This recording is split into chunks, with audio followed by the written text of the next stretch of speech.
Selamat datang di The Official Auto, dan di sebelah saya sudah hadir Honda E, mobil listrik dari Honda yang sayangnya tidak dipasarkan di Indonesia.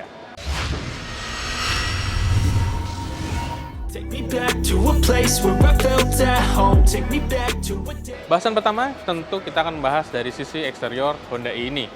Dilihat dari tampangnya aja, Honda sudah menghadirkan desain neoklasik ya, serupa dengan mobil-mobil lawas gitu. Karena ini terinspirasi dari produk Civic mereka di tahun 60 dan 70-an. Dan bentuknya yang kecil dengan dimensi sekitar 3,8 meter panjangnya, juga dengan wheelbase sekitar 2,5 meter, membuatnya lebih cocok untuk dibilang sebagai city car ya, dan juga urban electric mobility. Nah, balik lagi soal eksterior dari Honda E ini.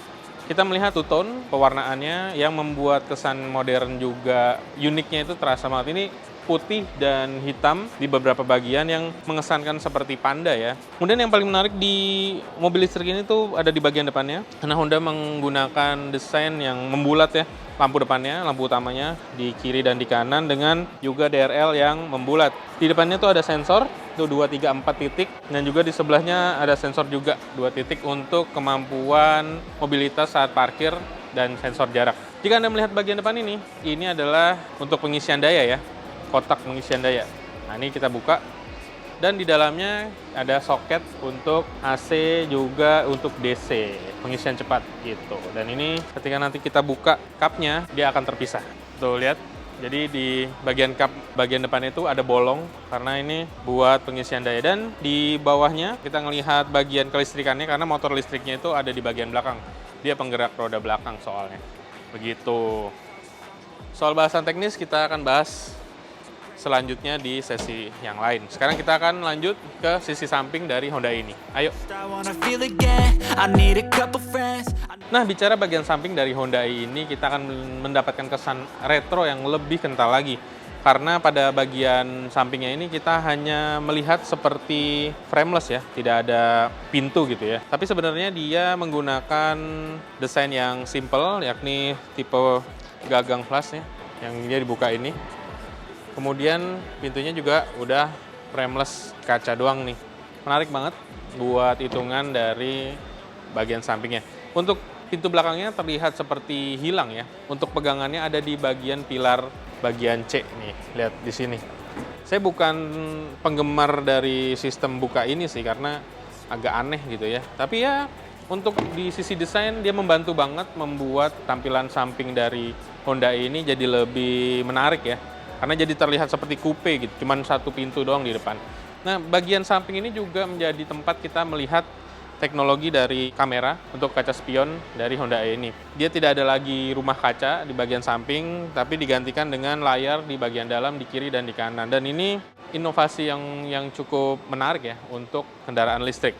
Nah, bicara soal ban, Honda E menggunakan pelek 16 inci. Yang cukup menarik adalah profilnya berbeda, depan dan belakang. Di depan ini kalau nggak salah 185 dan di belakang tuh 205. Jadi tampaknya lebih besar. Mungkin karena penggunaan penggerak roda belakang ya. Jadi traksinya jadi lebih maksimal gitu. Nah, sekarang kita akan melihat ke bagian belakang dari Honda E.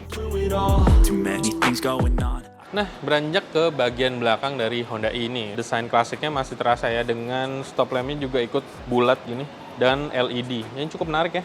Untuk penerangannya nih jadi salah satu sisi eksterior yang menarik bagi saya ya. Kemudian di bagian belakangnya ada 4 sensor untuk parkir dan juga ada juga kamera belakang ya. Mempunyai logo berwarna biru. Ini jadi salah satu penanda produk ramah lingkungan dari Honda. Nah, sekarang seperti apa sih di bagian dalamnya?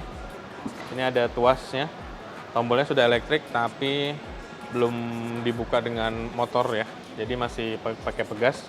Dan ini kita melihat bagian belakangnya cukup luas dan sudah mendapatkan kabel buat isi daya.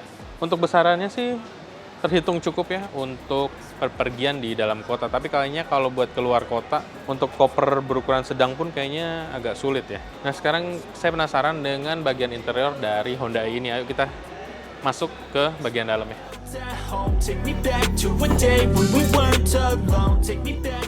Nah, sekarang saya ada di bagian dalam interior dari Honda E ini. Dari desainnya sendiri nih kita bisa melihat sentuhan-sentuhan yang dibuat untuk kenyamanan ya, terutama untuk berkendara di dalam kota. Paling bikin menarik itu adalah di dashboardnya ini Honda menyematkan sekitar 5 layar yang bisa dimanfaatkan ya. Misalnya layar di kiri dan di kanan ini tentu jadi pengganti kaca spion dan melihat sekitar kiri dan kanan saya gitu. Kemudian ada 2 layar ini, sayangnya ini split ya, dibagi 2 nih. Untuk berbagai keperluan, di sini ada sambungan telepon, navigasi, kemudian menu EV-nya, kita bisa melihat penggunaan baterainya dan kondisi baterainya dan lain-lainnya. Kemudian ada telepon dan koneksi untuk telepon genggam. Nah, salah satu keunggulan dari Honda i ini, dia memberikan port HDMI pada bagian klaster tengahnya.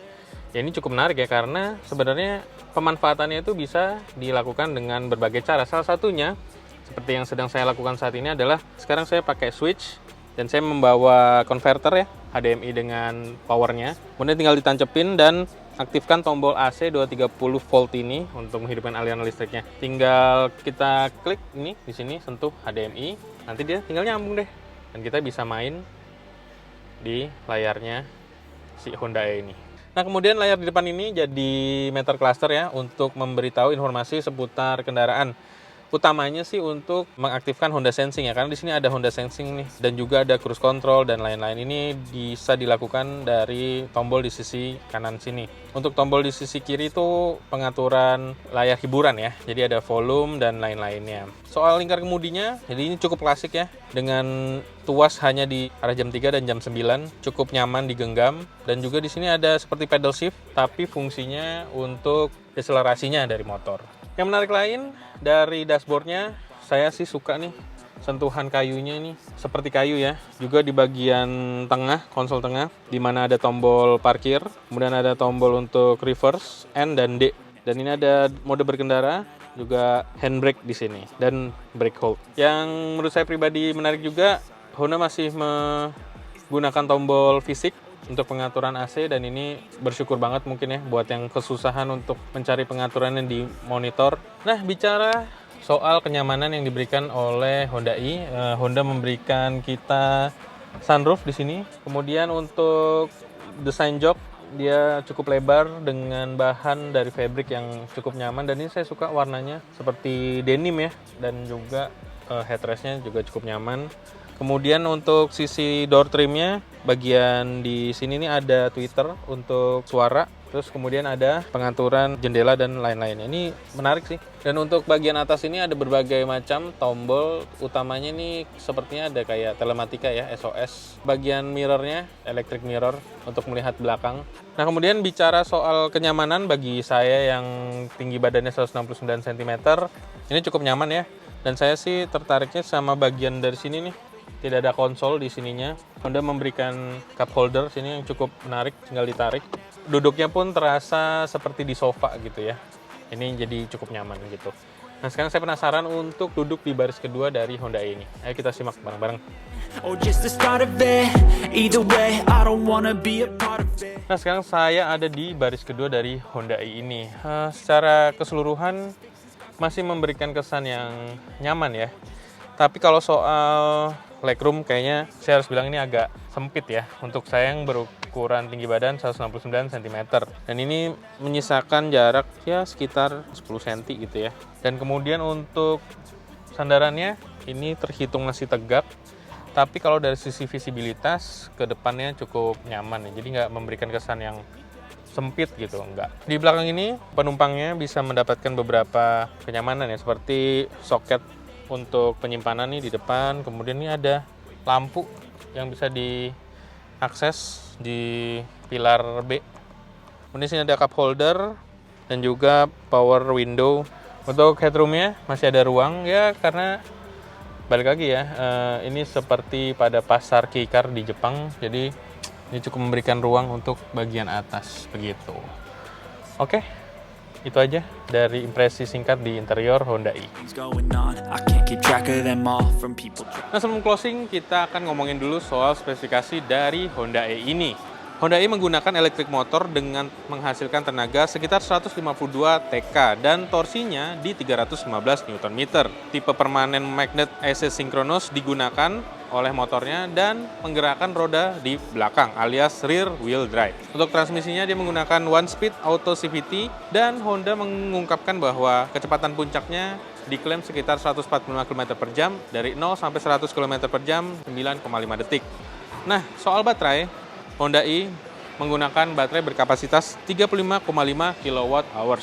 Untuk pengisian AC alias dengan listrik rumahan, dia menghabiskan waktu hampir 19 jam, dan untuk pengisian wall charger di sekitar 4-5 jam, dan untuk pengisian super fast charging dia ada di sekitar 30 menit dari 0 sampai 80% baterainya.